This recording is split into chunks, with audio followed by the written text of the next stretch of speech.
the Great Dismal Swamp. Hundreds of years ago, this sprawling wetland about the size of Delaware stretched down the East Coast. The swamp was brimming with snakes and bears and mosquitoes so thick you couldn't see a few feet in front of you. Yet hidden inside was a refuge to tens of thousands of Black people called maroons who escaped the bonds of slavery, some living free for generations.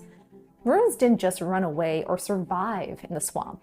They grew into a state-sized stronghold against chattel slavery that lasted more than 250 years in the middle of the South. I'm Harini Bhatt. Welcome to the heart of Black American resistance, the Great Dismal Swamp.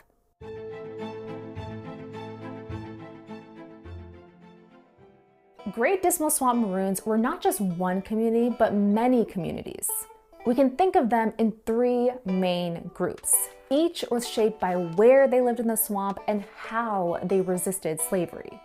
But how did they get to the swamp in the first place?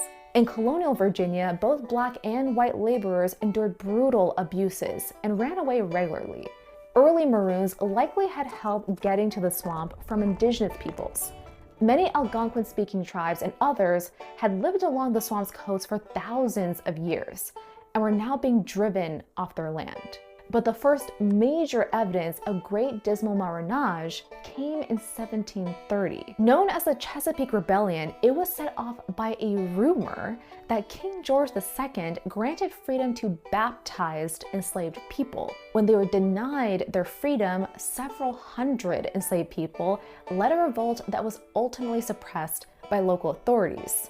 Some 200 enslaved people managed to escape to the swamp.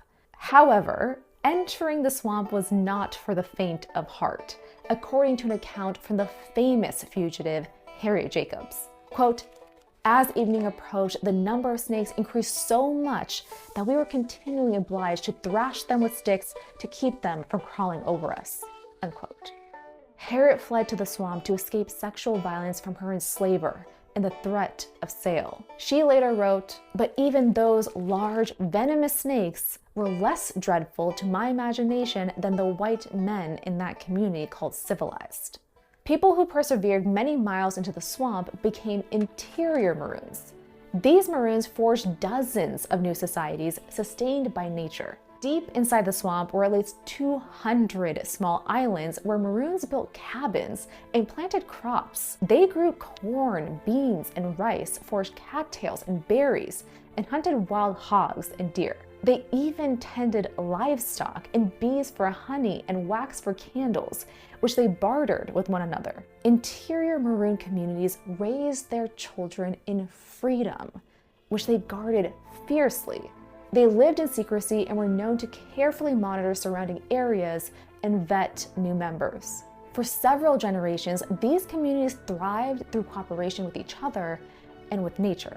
The fact that Maroons were self-sufficient contradicted the false narrative that enslaved people couldn't take care of themselves and, in fact, were content at being enslaved for their own good. So perhaps it's not surprising that the slave-owning society found Maroons' existence terrifying. One fearful Virginia landowner, William Byrd II, tried to breach the swamp. His men barely reached 1.5 miles a day, reportedly getting mired in the bog, unable to penetrate the tall reeds and thorny brush. After 8 days, they ran out of supplies and abandoned their attempt.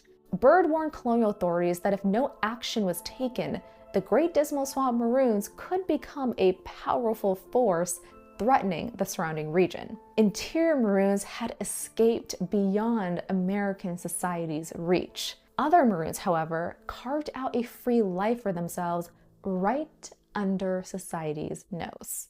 The second and most common group of Great Dismal Maroons were fringe Maroons. These Maroons were people who had fled slavery but lived on the outer edges or fringes of the swamp, often to stay close to family members who remained enslaved. In one case, a mother and her 2 children became Maroons while her husband stayed behind in a labor camp to support them. There are many cases like this, but escape attempts also came with extreme risks. Slave owners would enact severe punishments, such as public lashings, branding, cutting off ears, or forcing people to wear iron bits. Fringed maroons stayed hidden by developing secret codes to communicate with nearby enslaved people. For example, a shirt hung in just the right way could signal that it was safe to move around. Some enslaved people joined maroons for just a few weeks or months for a break from the unrelenting labor. Many were also determined to take back reproductive well-being and control over their bodies. For others, especially in the 1800s, the swamp was a pit stop on the Underground Railroad, useful for thousands intent on continuing toward freedoms in the North. As more and more people became fringed maroons, slave owners were losing control of people they considered property, and their plantations were being regularly raided by the very people they had enslaved. In Norfolk, Virginia, officials declared a state of emergency after maroons killed several white men, reporting that, quote, one slave owner received a note from these amazing fellows suggesting it would be healthier for him to remain indoors at night. And he did, unquote. But for the most part, fringed maroons survived through mutual aid with each other and those still enslaved. This was a key tactic also used by a third group, the canal maroons. In 1763, the Dismal Swamp Canal Company set out to turn the swamp into a source of profit. The company was founded by 12 wealthy slave owners, including the future president of the United States.